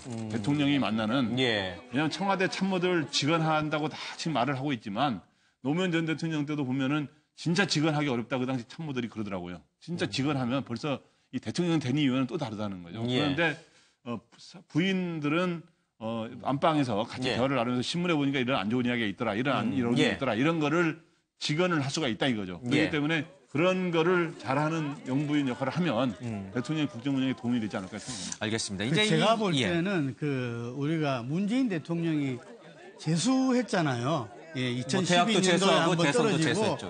그래서 그 기간 동안에 상당히 모든 게 성숙된 것 같아요. 이 사람들 만나는 것도 그렇고 정책도 그렇고 인재풀도 그렇고 정말 준비된 대통령으로서 업그레이드를 했다 이래 보여지는데 저는 김정숙 여사도 마찬가지다. 실제로 2012년도에는 상당히 좀 우려도 있었습니다. 너무 좀 많이 나서는 거 아니냐. 왜냐하면 대한민국에서 정치와 선거에서 후보들 배우자들이 참 곤란하거든요. 우리나라 이거 유교의식이나 보수의식 때문에 너무 조금 앞에서 활동적으로 하면 나댄다. 이런 식으로 공격이 들어오고 해서 어떻게 해야 될지 역대 우리 대통령도 보면 거의 다 조용한 내조를 했지 않습니까? 노무현 대통령의 권양숙 여사 같은 경우도 별로 언론에 이렇게 나온 적이 별로 없어요. 그래서 우리는 아마 영부인이라면 유경수 여사를 떠오를 건데 제 생각에는 유경수 여사 다음에 가장 언론에 많이 비춰지는 영부인이 되지 않을까. 그런데 그 부분도 지난 어떤 이 재수 영부인으로서 상당히 좀 이렇게 성숙됐다. 그래서 국민들이 어둡고 소외되고 한 부분에 정말 영부인으로서 역할을 제대로 할 것 같다. 기대감이 큽니다. 예. 이제 문재인 대통령도 이 소탈한 행보로 이제 상당히 많이 이제 관심과 주목을 받았는데 이 김정숙 여사도 오늘 이삿짐을 뭐 직접 짐을 싣고 또 이 청와대 관저 왜 이제 전임자가 살다 나가면은 이제 많이 바꾸잖아요. 가구 배치도 바꾸고 뭐 심지어 구조 변경도 하고 뭐 그러는데 도배만 이제 하고 나머지는 그대로 이제 쓰겠다라고 하는 걸 보면은 좀 소탈한 성격이라든지 또 뭐 직접 이게 짐을 나를 정도로 이게 뭐 서민적인 모습이었는데 굉장히 부부가 닮았네요. 예. 그렇죠. 부부가 원래 오래 살면 서로 많이 닮잖아요. 예. 네, 그래서 굉장히 이번에도 뭐 도배도 직접 하고 왔다 갔다 하면서 뭐 생활 자체도 굉장히 소박하고 뭐 나서지 않고 하는 게 문재인 대통령이 책 있잖아요. 운명이다 책. 운명처럼 두 사람은 잘 만나서 대통령 된 거죠. 한 분은 친구 7살 많은 사람이 7살 어린 문재인 대통령을 친구라고 해준 노무현 대통령. 그분을 만났기 때문에 대통령까지 된 거죠. 그분의 노무현 스토리가 문재인 스토리가 돼서 대통령까지 된 거고 또 하나는 김정숙 여사를 옛날에 대학 다닐 때 데모하다가 체류탄 차 페퍼 보고 차에 맞아서 쓰러졌는데 그때 김정숙 여사가 수건에 물 묻혀서 적셔준 그 인연이잖아요. 아마 그때 재수 없었으면은 아마 물대포 같은 거 맞아서 어떻게 더 그냥 앉아 있을 텐데 체류탄 가스 맞아서 잠시 정신 잃었는데 물수건으로 덮어져서 그 인연이 그 어떻게 보면 시절에는 물대포가 없었습니다. 저도 그때 데모에서 진압다고 그랬었는데 전투경찰로 그 시절에 뭐 더 살벌했죠. 막 돌이 날아다니고. 어쨌든 지금 그 두 분을 배출한 대학에 이렇게 플래카드가 좀 붙어서 두 분의 성격도 좀 비교해 볼 수도 있는데 직접 저희 이제 과거에 문재인 대통령과 김정숙 여사가 이제 후보 시절이죠. 나와서 좀 했던 얘기가 있습니다. 그 얘기 좀 듣고 더 대화 이어가겠습니다. 그날 떨어지고 나서 저희는 울 수도 없었어요. 말도 못하고 그것은 저희의 어떤 개인적인 욕망이나 이게 아니고 그 사이 보내주신 정권교체의 희망과 시민들의 그 열망을 알기 때문에 그 다음 날도 울지도 못하고 말 한마디 못하고 했는데 우리를 지지해줬던 분들 그 아픈 마음 우리가 함께 조금이라도 이해하고 거두어 줄 수 있다면 눈치 우는 마음으로 그렇게 조금은 도와주고 싶다는 그 얘기를 하면서 그때 처음으로 눈을 치우면서 저도 많이 울었습니다. 지금도 그냥 훨씬 절박해졌죠. 지난번 대선 패배 때문에 지금 국민들이 겪는 고통 생각하면 이번에도 정권 교체하지 못하면 나라가 절단나겠다라는 그런 절박한 심정이고요. 또 그만큼 또 훨씬 더 준비되었습니다. 많이 변했습니다. 지난 대선에 떨어지고 나서의 이런 우리를 지지해 주셨던 국민 여러분들의 그런 성원에 못했다는 책임감이 저희를 변하게 했고 남편은 더더욱 변했고요. 저도 많이 변했습니다. 독해졌습니까? 독해졌습니다. 뭐 선한 권력 의지다라고 이제 친구가 얘기할 정도로 두 분 모두 좀 바뀌었습니다. 여론조사를 좀 해봤더니요, 문재인 대통령이 국정 운영을 잘할 것 같다라는 응답이 한 70%, 80% 가까이 나오는 것 같아요. 어차피 뭐 집권 초기에는 허니문 기간이기도 하고 또 대통령에 대한 기대감이 높기 때문에 실제 득표율보다는 높은 국정 운영 수행 지지율이 나오는 게 일반적이에요, 그렇죠? 그렇죠. 뭐 당연히 지금 기대가 크죠. 뭐 저 정도 나오는 것이 전혀 이상할 것이 없죠. 그리고 어쨌든 우리 국민들이 뽑아서 나라의 어려운 상황을 잘 돌파하고 해결해 주기를 기대하는 마음은 모두가 똑같을 거니까요. 그래서 아마 저기에 부응하는 모습으로 지금 최근 아마 취임 선서식 이후 4일 동안 보여주시는 일련의 모습 속에 많은 것을 우리가 앞으로 어떻게 해 가실 거다는 걸 온몸으로 보여주고 계신다고 보여지고요. 특히 뭐 6, 7개월간의 대통령 없는 공백이 국정 공백이라는 게 얼마나 컸습니까? 특히 외교 안보 부분에서. 그런데 그 부분도 뭐 소탈하고 탈군의적인 행보 못지않게 또 그 부분은 바로 미국 트럼프 대통령과 통화하고 또 중국의 시진핑 그 주석과도 통화하고 푸틴까지 통화하지 않습니까? 아베랑도 하고 아베 총리하고 이렇게 해서 국민들을 안심을 시키는 행보를 지금 해 가시면서 또 구체적으로는 우리 국민들이 되게 원하는 탈권위적이고 소탈 소박한 행보도 같이 해 가시는 모습이 국민들이 한 85% 가까운 국민들이 잘할 거로 기대하는 부분을 부응해서 움직여져 가고 계신다고 보여지고 저런 행보는 앞으로 계속 될 거라고 저희가 믿고 또 계속 응원해서 가능하면 잘하시는 건 더 잘하실 수 있도록 격려하고 응원해 주는 게 필요하다. 그러니까 이제 저 집권 초기에 좀 80%, 90%, 70%가 넘는 높은 저런 이제 지지율이 임기 말까지 가야 되는데 통상 이제 우리가 우리 정치 역사에서 봤을 때는 이제 처음엔 저렇게 높았다가 끝에 가면은 뭐 30%, 20%, 뭐 10%대도 간 대통령도 있었고 여러 가지 이제 논란이 있습니다. 소탈한 서민 행보와 아울러서 앞서 이제 잠깐 우리 김 부장님께서 이제 말씀하셨던 속도감 있는 정치, 그러니까 속도 정치 뭐 제가 또 뭐 북한의 속도전 얘기했다고 또 난리가 나는지 모르겠습니다. 어쨌든 굉장히 잘 준비되고 잘 무엇을 해야 될지를 정확히 알고서 이제 가는 그런 속도감 있는 정치를 보이고 있는데 이것이 저 지지율을 깎아먹을 수도 있는 또 논란을 불러올 수도 있는 또 반대 진영에서 문재인 대통령을 뽑지 않았던 지지하지 않았던 분들의 반발을 불러올 수 있는 측면도 분명히 좀 있는 것 같습니다. 이른바 이 5.18 임을위한 행진곡 노래 문제 그리고 국정교과서 폐지 문제 또 조국 민정수석에 임명했던 이른바 정윤회 문건 전 정부에서 있었던 일에 대한 진실을 파헤치는 문제 이런 모든 것들이 어찌 보면 또 정치 보복으로 그분들에게는 비춰질 수도 있기 때문에 그렇죠? 이런 것들이 저 지지율을 좀 이제 끌어내리면서 또 논란 속으로 또 들어갈 수 있는 대목이기도 해요. 네, 전반적으로 저는 뭐 잘하고 있다고 보는데요. 보니까 지금 통합과 개혁 이거를 이제 양대 과제로 제시했는데 취임하고 첫날 취임사에서 하고 두 번째 날까지는 통합의 이야기를 많이 했다면 세 번째 날부터는 기본적으로 개혁과 적폐청산 이야기를 이제 지시를 하고 얘기를 하고 많이 하고 있는데 그 중에 하나가 바로 어저께 이제 업무 지시 이후로 나온 국정교과서 폐지 문제. 그다음에 임을위한 행진곡을 재창하라고 하는 거. 그다음에 이제 그 전날 세월호와 그다음 국정농단에 대해서 그리고 이제 최근에 이제 나온 거는 정윤회 문건에 대해서 재조사하라고 하는 거 이런 것들은 제가 보기에 그 과거에 박근혜 정부에서 이런 것들이 잘못된 것들이기 때문에 이제 적폐로 보는 거 아닙니까? 근데 이제 사실은 정윤회 문건 같은 거 한 예를 들자면 정윤회 문건 같은 경우는 본말이 사실은 전도된 조사를 했던 건 사실은 당시에 왜냐하면 그 내용이 진위를 밝히는 게 아니라 그걸 오히려 찌라시 문건이 사실이 아니라는 찌라시 아니냐 그리고 그걸 왜 유출했느냐 이런 거에 초점을 맞추다 보니까 이제 그런 경찰관이 이제 다시 구속되는 일이 있었는데 이런 걸 다시 점검하라고 하는 측면에서 충분히 있을 수 있는 얘기인데 야당에서는 이걸 정치 보복 아니냐 정치적으로 활용하려는 거 아니냐라고 하는 문제 제기를 야당이 하고 있기 때문에 저는 그렇게 생각합니다. 야당이 이 문제 제기에서 말도 안 된다 뭐 이렇게 생각하는 현재 여권 인사들도 많이 있지만 야권이라고 하는 건 기본적으로 저는 견제와 균형의 역할을 제대로 하는 것도 항상 필요하다고 봐요. 그래 옳고 그런 걸 떠나서 그렇기 때문에 이런 거를 재조사를 하되 신속하게 이것도 신속하게 잘못된 거를 딱 도려내는 식으로 이렇게 하는 그런 방식으로 이루어졌으면 좋겠습니다. 그러니까 문재인 대통령이 이제 서민 행보를 하면서 동시에 가장 먼저 무엇을 해야 될지 내가 대통령이 되면 무엇을 하겠다라는 것을 확실하게 머릿속에 갖고선 지금 행보를 이어가고 있는 것 같습니다. 방금 말씀하신 이른바 세월호 문제, 과거 정권에서 있었던 여러 가지 일들에 대해서 잘못된 것을 바로잡는 것도 아마 문재인 대통령 머릿속에는 1순위로 좀 있는 것 같습니다. 이 얘기 좀 들어보고요. 조금 더 여러분들 얘기를 좀 듣겠습니다.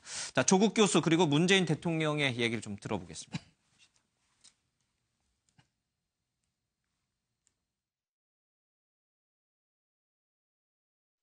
국민들이 이제 검찰 개혁 뭐 이런 쪽에 관심을 가지고 많이 이제 보고 계신데 그것도 뭐 중요하지만 또 여러 가지 그동안 이제 세월호 특조위도 제대로 활동하지 못하고 끝났기 때문에 그런 부분들이 좀 다시 좀 제대로 조사되고 진실 규명되게끔 하는 그것도 뭐 필요한 것 같고요. 또 지난번에 우리 이 국정농단 사건에 대한 그 특검 수사가 기간이 연장되지 못한 채 그 검찰 수사로 넘어간 부분에 대해서도 또 국민들이 걱정도 하는데 그런 부분들이 또 검찰이 좀 제대로 수사할 수 있도록 그렇게 하는 것도 필요한 것 같습니다. 법률 개정선이라도 할 수 있는 게 되도록 해야 될 것 같습니다. 하여튼 뭐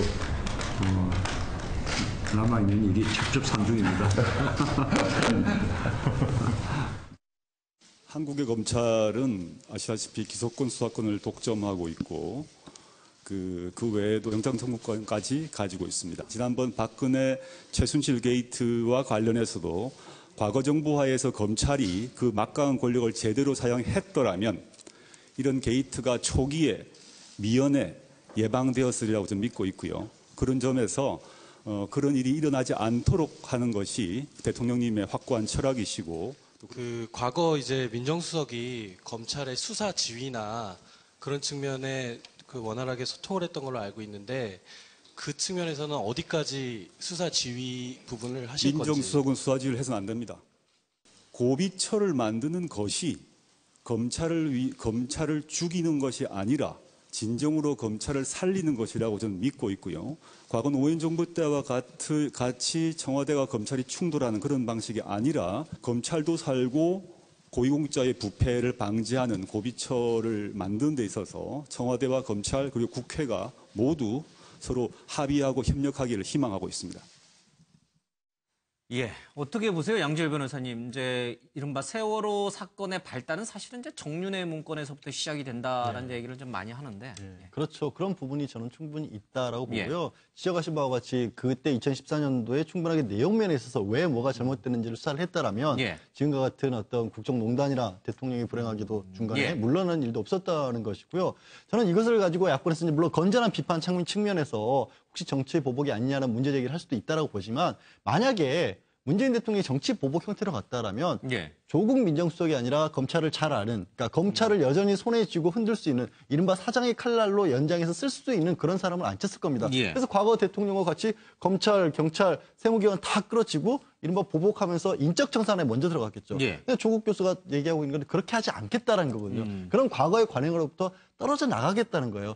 좀 전에 기자분이 그 수사주의 얼마만큼 하시겠냐고 물어봤다가 약간 조국 민정수석한테 좀 그런 것은 아니다라는 식의 어떤 좀 지적을 받으신 게 사실은 법적으로도 민정수석은 수사주의 못하게 돼 있는데 그동안 마치 당연히 그렇게 하는 것처럼 우리가 안 좋은 관행인데 너무 익숙해져 버린 거예요.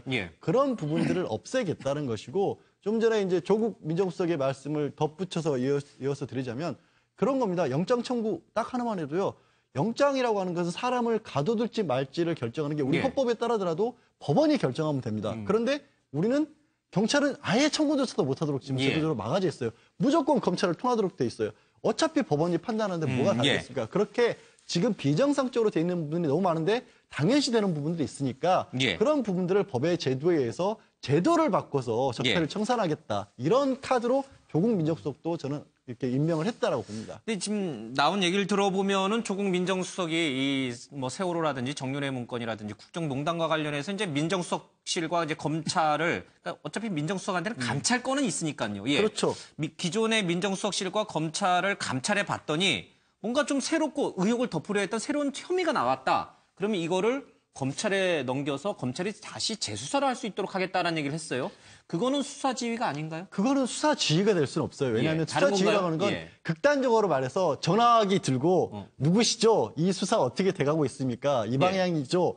예를 들어서 청와대 지금 말씀 나온 것 정윤회 문건 같이 대통령이 문건의 내용은 찌라시지만 유출이 국기문란이라고 했다. 이런 식의 것이 수사 지휘고 가이드라인의 제시인 거고 지금 조국 민정수석이 얘기하고 있는 2014년 정윤회 문건에 대해서는 그 문건이 덮어지게 된 계기에 대해서는 수사가 된 적이 없습니다. 그러니까 지금 우병호 전 민정수석에 대해서도 지난해 그 이른바 두 재단의 모금 활동이라든가 그 이후에 삼성이 지원한 부분에 대해서 혹시 알면서도 묵인한 게 아니냐는 특검도 수사를 했고 검찰도 수사를 해서 기소를 했어요. 그 부분을 새롭게 건드리겠다는 게 아니라 지금 아예 그때도 졸아보지 못했던 부분들 민정수석으로 지금 들어가 있기 때문에 그동안 민정수석실에서 어떤 일이 있었을지는 남아있을 거 아닙니까? 그 프로세스를 보다가 이 부분은 잘못된 것 같다라고 한다면 혹시 이 부분에서 수사를 할 만한 여지가 있으면 검찰에 넘기겠다는 거기 때문에 완전히 없었던 완전히 끝난 일을 새롭게 뒤집어서 뭘 하겠다 이런 건 아닙니다. 알겠습니다. 저건 검찰 수사를 지휘하는 건 전혀 아니고요.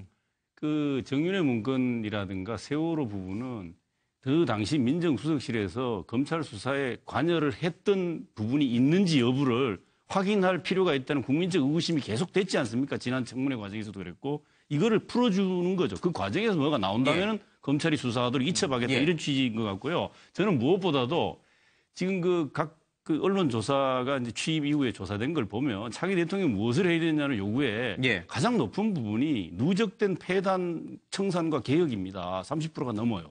그리고 나서 경제 회복과 민생 경제 회복을 요구하는 게 한 29.7% 정도 나오는 조사가 있지 않습니까? 그리고 문재인 그 대통령이 약속을 했고요. 이 부분은. 그리고 1,700만 촛불이 지난 수개월에 걸쳐서 거리에서 요구한 부분들이 있어서 이 부분에 대해서 당연히 들여다보는 게 맞고 약속을 지키는 거고 이건 정치보복과 아무 관계가 없는 문제고요. 그 요구를 하고 약속을 했던 걸 지키는 것이고 알겠습니다. 또 이것만 하는 것이 아니지 않습니까? 외교 공백을 메꿔 나가시는 거고 또 민생 경제와 관련된 부분에 있어서 비정규직 문제나 일자리 문제를 처리하기 위해서 또 속도 있게 일들을 풀어가고 계시기 때문에 저는 이런 부분을 야당이 정치보복이라고 지금 얘기하면 국민적으로 그것이 공감대를 얻기는 매우 어려운 상황이다. 이렇게 좀 봅니다. 그 새로운 이 청와대 팀이 딱 청와대 들어갔더니 비서실장실에 A4 용지 10장만 남아있더라. 그러니까 4년간의 기록은 다 없고 그 10장이 모든 걸 대변해 주는데 조국 민정수석이 민정수석실의 과거 행태를 들여다본다고 했는데 뭐 좀 나오는 게 있을까요? 다 정리하고 뭐 퇴근하면 다 파기하라라는 새로운 지침까지 만들어졌다고 하는데. 네, 기록들이 좀 남아있죠. 남아있기는. 왜냐하면 그러니까 일단은 당연히 이 당시 문서로 된 것들은 대통령 기록 지정물로 돼가지고 이제 대통령 이제 기록원으로 갔겠죠. 거기로 간 것들도 많이 있고, 아니 거기를 이제 보려면 여러 가지 조건이 필요하죠. 국회 동의를 얻어야 된다든가 또 여러 가지 뭐 그런 조건들이 필요하고 또 하나는 온라인 상으로 남게 된 그러니까 최근에 박근혜 정부에 와서는 온라인 기록을 별로 많이 남기지는 않았어요. 노무현 정부 때는 모든 이 문서에 이러한 보고와 이런 체계를 온라인으로 하도록 돼 있어서 온라인 기록이 다 남아 있었는데 온라인 기록이 많이 남아 있지는 않지만 그런 게 있고요, 일부. 또 하나는 검찰이 이 중간에 수사할 때 예를 들어서 민정수석실 산하에 그 특별 감찰반 같은 경우를 이제 압수수색하지 않았습니까? 그런데 이제 검찰이 확보한 이런 자료들도 있기 때문에 지금 구체적으로 수사지를 하지 않더라도 지금 바로 말한 대통령의 큰 틀에 지금 말한 게 세월호라든가 그다음에 국정농단, 그다음 정윤회 문건에 대해서는 다시 들여다볼 필요가 있다라고 하는 큰 방향을 제시한 거죠. 이러면은 이제 검찰이 봐서 어저께 조국 수석이 말한 것처럼 완전히 새로운 범죄 혐의가 나타날 경우는 검찰이 수사하게 될 것이다. 원래 완전히 새로운 혐의가 나타나면 원래 검찰이 수사하게 되는 거예요. 교과서적으로 말하면. 그런데 이제 이런 것들이 이제 얼마나 이제 확대가 되느냐, 소위 적폐청산 이런 것들이 과연 이제 대선 과정에서 말한 4대강이라든가 이런 것들도 조사하느냐, 이런 거에 또 뭐 자원 당시 외교라든가 이런 것들을 하느냐, 확대되느냐에 따라서 이런 소위 야권과의 어떻게 전선이 형성되느냐 하는 게 이제 결정될 거예요. 알겠습니다. 뭐 허니문 기간이긴 합니다만은 문 대통령이 또 청와대가 또 새로운 문재인 정부가 이른바 뭐 국정교과서 문제도 있고 좀 4대강 문제도 좀 있고 뭐 자원비리 외교. 그러니까 이명박 정부부터 박근혜 정부까지의 어떤 좀 국민적 의혹이 있는 부분을 다 들여다보겠다고 하는 순간 이제 저항이 일어나겠죠. 흔들기가 일어나겠죠. 그렇죠.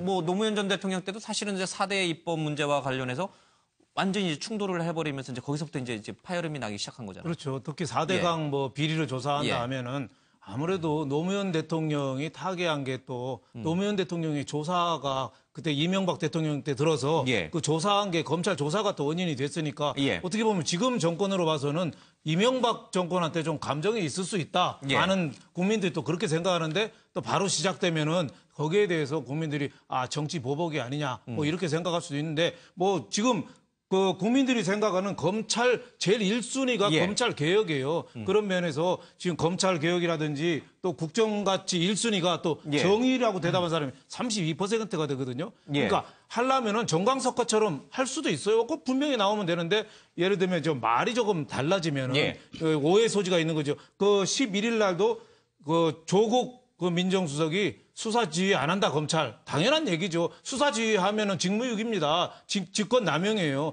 또 그 몇 시간 후에 대통령이 그 세월호하고 국정농단에서 제대로 수사했으면 좋겠다. 그것도 대통령이 당연히 할 수 있는 얘기예요. 그 정도 얘기는 얼마든지 당연히 할 수 있는 대통령으로서 할 수 있는데 다만 이제 조국 교수가 교수 출신이다 보니까 기자 전화를 너무 자주 받는 것 같아요. 그러니까 이제 담당 검사를 조사한다든지 세월호 조사한다든지 국정농단 조사한다든지 이렇게 되니까 민정수석 자리가 강제 수사권이 없잖아요. 거기가 없는데 뭘 수사 얘기가 자꾸 나오니까 국민들이 볼 때는 이쪽 검찰 공원에서 하는구나 하는데 사실은 수사하려면은 대통령이 법무부 장관한테 지시해서 지시를 하고 법무부 장관은 검찰총장한테 지휘를 해서 특임 검사 임명하면 얼마든지 할 수 있습니다. 하는데 이제 다만 과거 적폐청산은 정광석화처럼 해라. 그리고 진짜 중요한 게는 우리 국민들이 먹고 사는 문제, 경제 살리기 이게 제일 중요하다고 봅니다. 알겠습니다. 지금 문재인 대통령이 어쨌든 간에 그 참여정부 때 실제로 그 노무현 대통령과 함께 개혁을 하려다가 실패했잖아요. 뭐 4대 입법 문제가 가장 그래서 대표적이죠. 지금 그 부분에서 현재 이 개혁과 청산 문제를 갖다가 적폐청산을 어떻게 할 것인가 굉장히 고심 중에 있을 건데 금방 말씀하신 대로 지난번처럼 4대 악법을 갖다가 없앨라 하다가 오히려 국정이 힘이 쫙 빠지게 돼버렸어요. 격렬한 저항에 그 부딪혀가지고. 근데 제가 볼 때는 이번은 그렇지 않을 것이다. 왜냐하면은 국민이 지금 이제 지난번에 국정농단으로 어떤 촛불 시위에 의해서 1,700만 명 이상이 국민들이 지금 요구하고 있는 거거든요. 그 당시에 요구 사항을 갖다가 지금 이제 하려고 하는 거기 때문에 이거는 국민의 힘을 가지고 하는 거기 때문에 전혀 다를 것이다 생각을 하고요. 아까 정윤회 문건 사건 같은 경우는 저는 국정농단 사건에서 지금 최순실 일당의 어떤 그것만 드러났는데 권력기관은 그때 뭐 했냐 이거죠. 권력기관이 없었다면은 최순실의 국정농단을 그렇게 할 수 없었을 거라는 거죠. 민정수석 실과 검찰 뭐 했냐 이거죠. 그렇죠. 그러니까 권력기관이 국정농단 사건을 어떻게 했냐가 바로 정윤회 문건 사건에서부터 출발을 하게 되는 거죠. 그러면 그 당시에 어떤 우병우 수석은 검찰 라인이 어떻게 움직였느냐, 어떻게 이걸 덮었느냐, 어떻게 다르게 호도했느냐 이런 부분들이 드러나게 되면 이제는 우리 검찰 자체가 이 모든 것을 갖다가 드러내야 되고 거기에서는 내부 고발자들도 얼마든지 넣을 거라고 알겠습니다. 봅니다. 예. 사실 이제 쉬운 건 아닐 거예요. 이제 과거와의 단절, 적폐와의 이제 어떤 단절, 청산은 쉬운 일은 아니겠습니다. 저항이 분명히 있겠죠. 이걸 또 어떻게 풀어나가느냐가 문재인 정부의 이제 숙제인 것 같습니다. 조국 교수 얘기가 잠깐 나왔는데 조국 민정수석이라고 해야 되는데 저도 입이 익어가지고. 그 세금 체납한 부분, 물론 이제 사과했어요. 바로 즉시 납부하겠다고 했는데 좀 논란은 안 되는 건가요?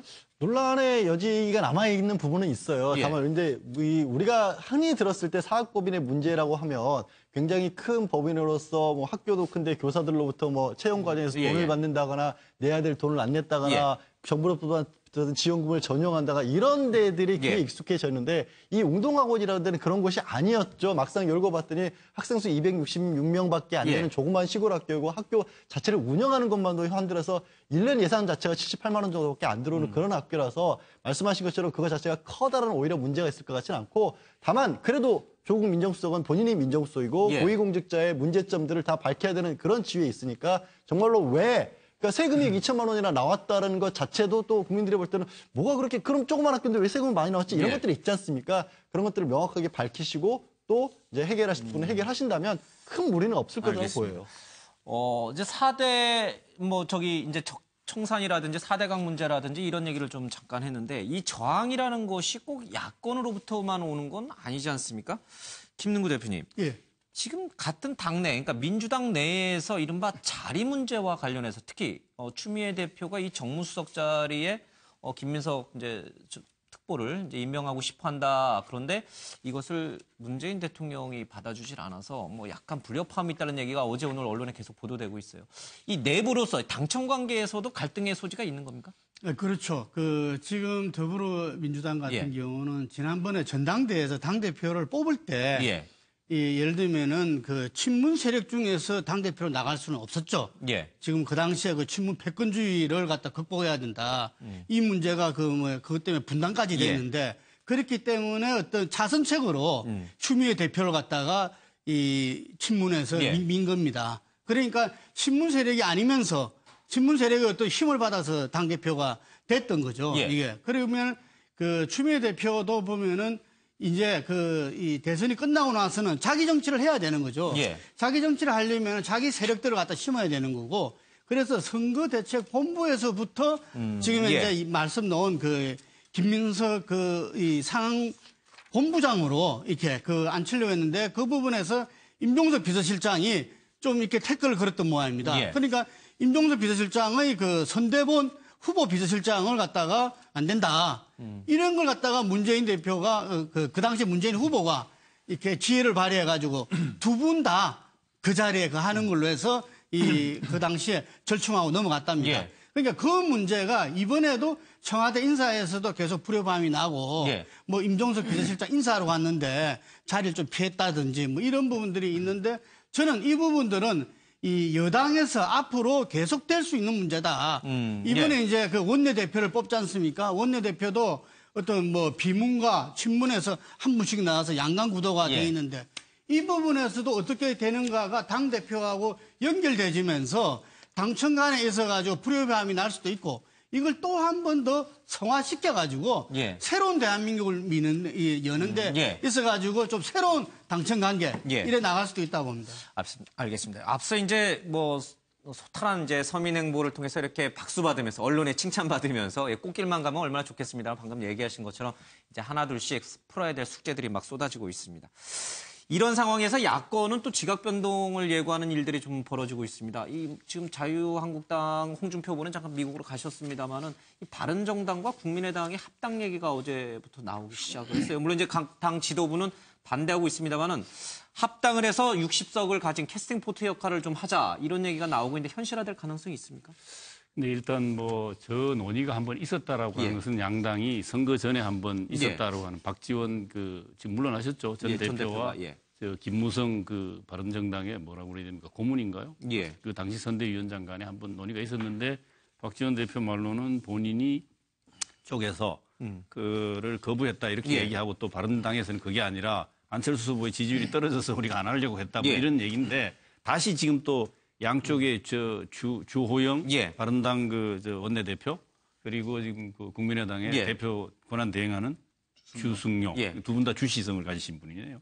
두 분의 이제 주승용 대표 대행께서 먼저 그거를 통합을 하자고 이제 제안을 한 그런 형국 아닙니까? 그런데 현실 정치에서 뭐 여러 가지 가능한 부분 정체성이 좀 맞는지 문제를 가지고 우선 검토가 될 문제도 되겠지만은 실현 가능성은 제가 보기에 결론적으로 말씀드리면 대단히 실현 가능성은 어렵다. 왜냐하면 국민의당은 호남을 기반으로 하고 있습니다. 호남의 이번 선택의 의미가 60% 이상의 압도적인 그 표를 문재인 대통령을 통해 정권 교체를 실현하라는 분명한 의사표시를 했습니다. 그 호남 지역의 기반의 23분의 지역구 국회의원을 갖고 있는 국민의당이 지금 바른정당하고 그거를 통합하는 방식이 맞는 건지 아니면 지금 민주당하고 원래 감정적으로 지금 분당되어 있다는 게 공동적 인식인데 어떻게 하든 협치하고 연정하는 모습을 추구하라는 것이 호남 민심인지를 국민의당이 그 부분을 위에 국회의원들끼리 정치적으로 공학적으로 판단할 일이 아니라 민심 자체를 잘 살피는 게 먼저 아닐까. 알겠습니다.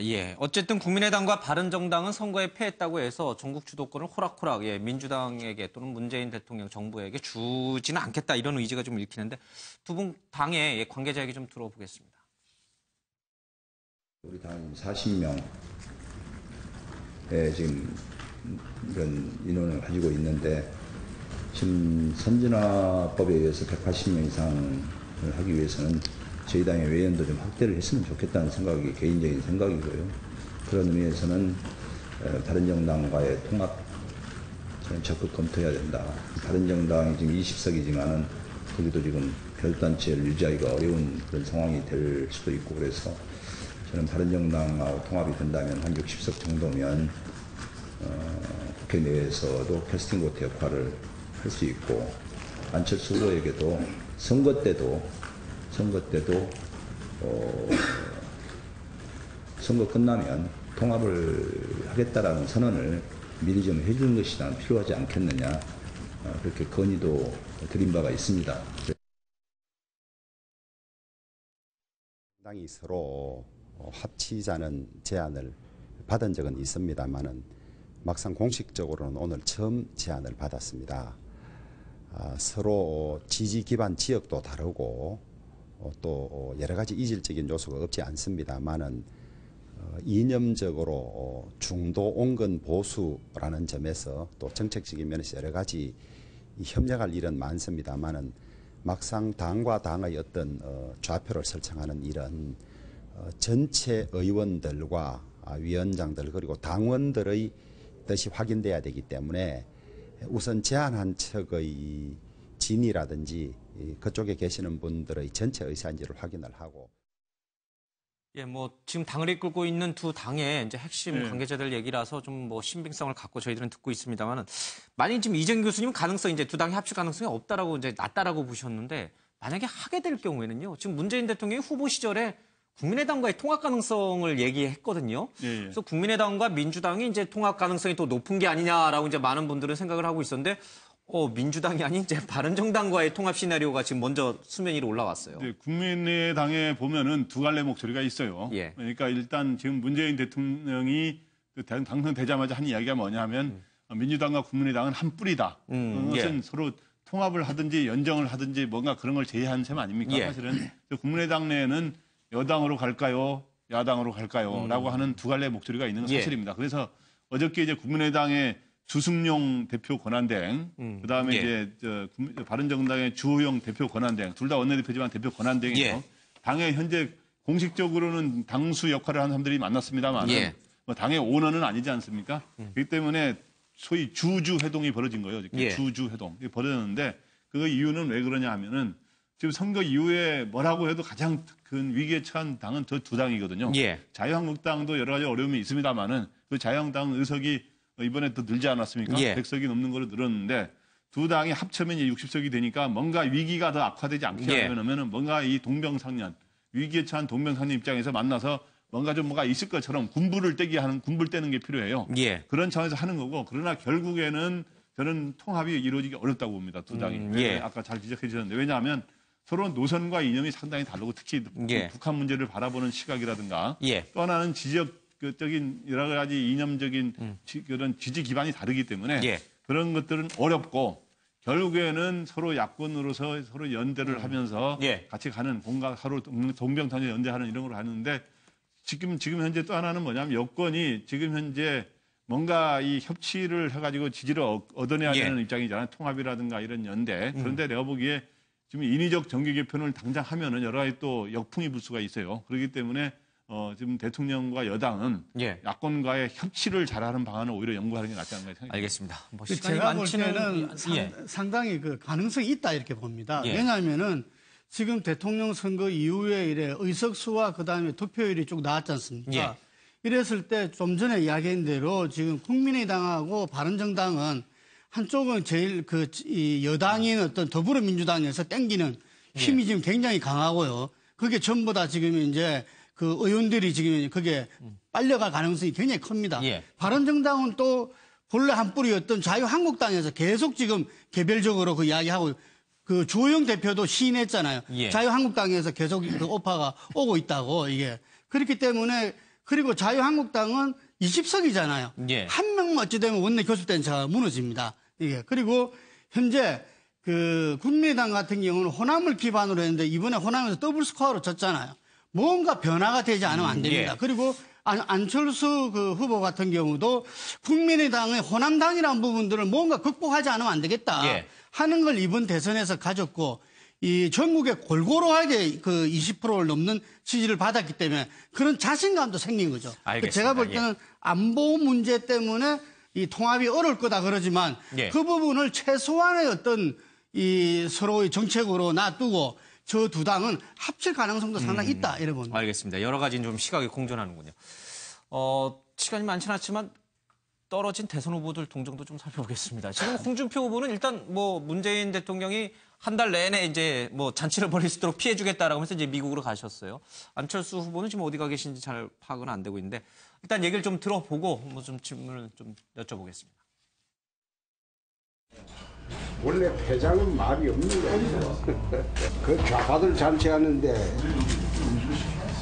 한 달간 자리 비켜주는 게 그게 안 맞나? 자유한국당이 정신 차려야지. 그 잘못한 거는 용서하면 안 돼. 흐물흐물해가지고는 불태운다잖아. 괴멸시킨다잖아. 오래 있지는 않을 거고. 잠시 생각을 좀 정리하고 돌아오겠습니다. 처음에 이게 판을 짜는 거 보니까 우리가 할 역할이 많은 것 같습니다.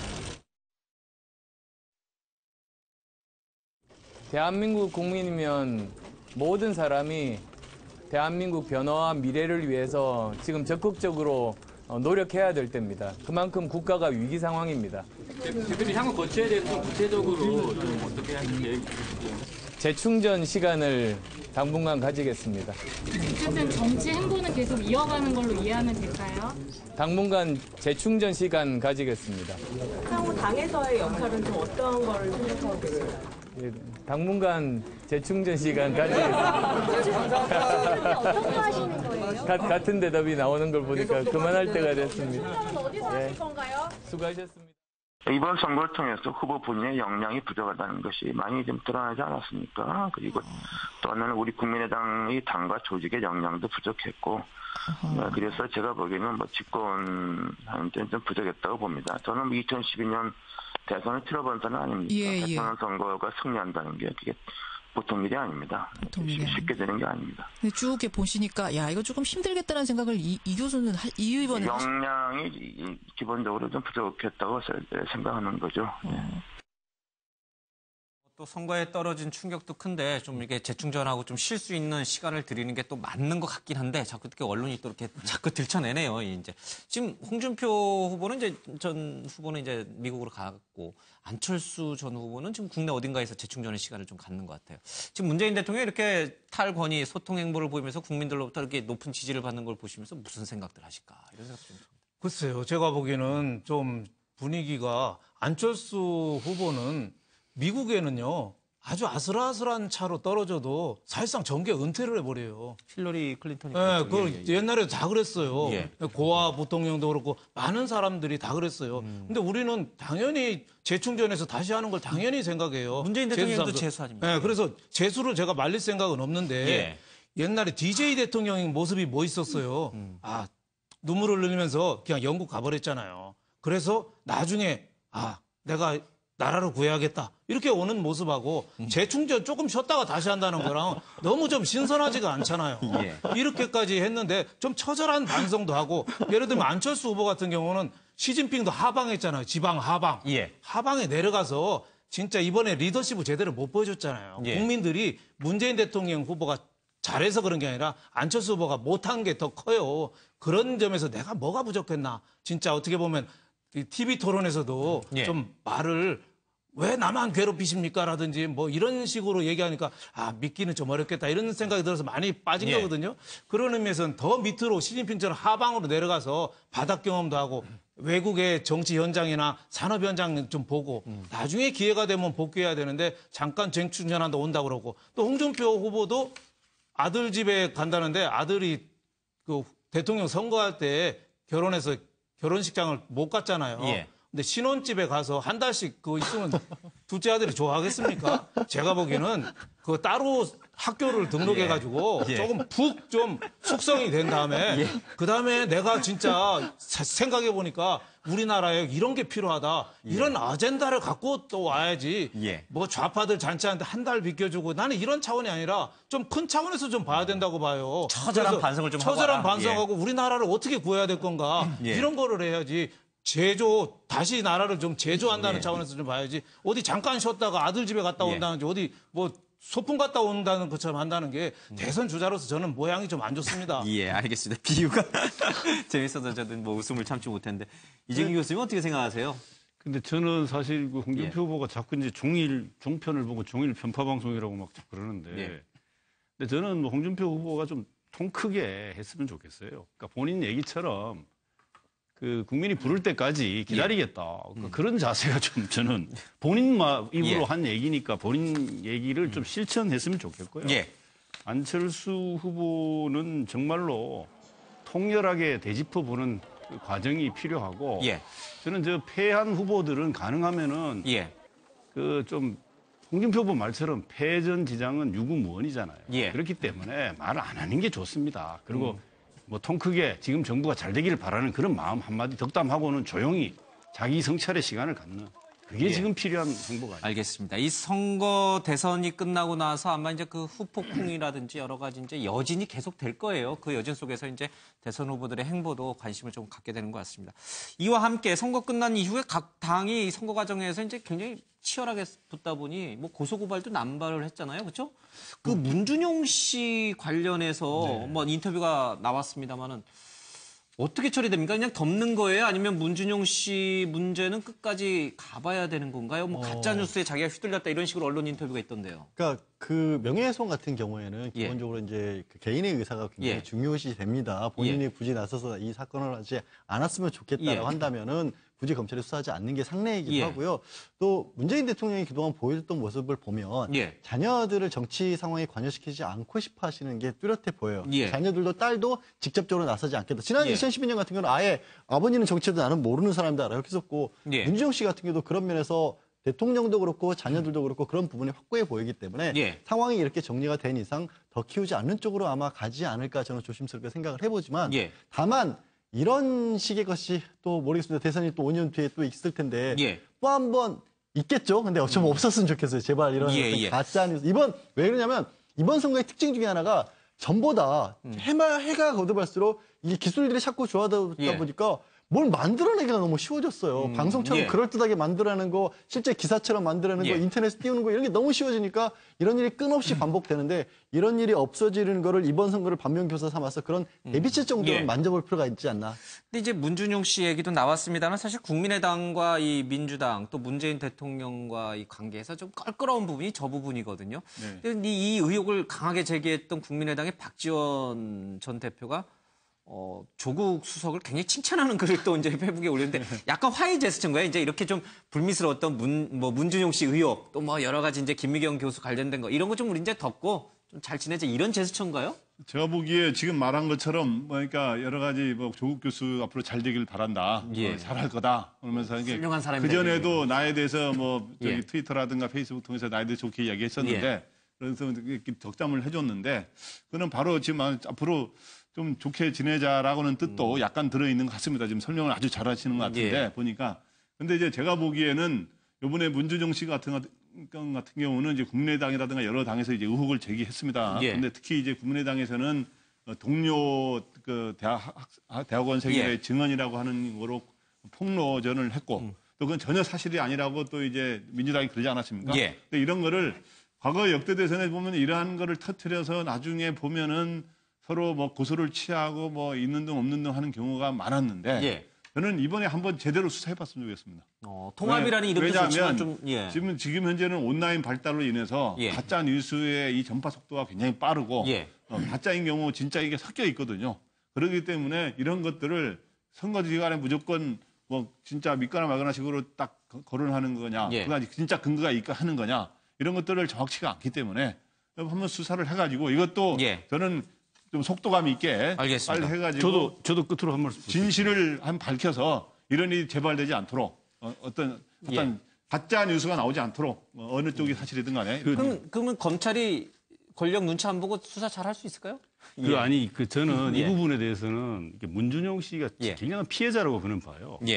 대통령 후보의 아들이라는 이유로 뭐 특별한 대우를 받아서도 안 되지만 가족 검증이라는 이름으로 가혹하게 가해지는 무차별적인 네거티브 행태. 그 문준용 씨가 인격적으로 보호받아야 될 부분을 도를 넘는 가짜뉴스뿐만 아니라 네거티브 이건 정말 심했기 때문에 저는 김광도 본부장 얘기처럼 이 문제에 관해서는 한번 제대로 해서 다시는 일이 안 생기도록 좀 했으면 좋겠습니다. 알겠습니다. 자, 시간관계상 뉴스 아이들은 이제 여기서 좀 마치겠습니다. 지금 성공적으로 출발을 하긴 했습니다만 이제 앞으로 풀어야 될 숙제들이 산더미처럼 쌓여 있는 게 지금 현실입니다. 좀 지켜보겠습니다. 네, 시청해주신 여러분 고맙습니다.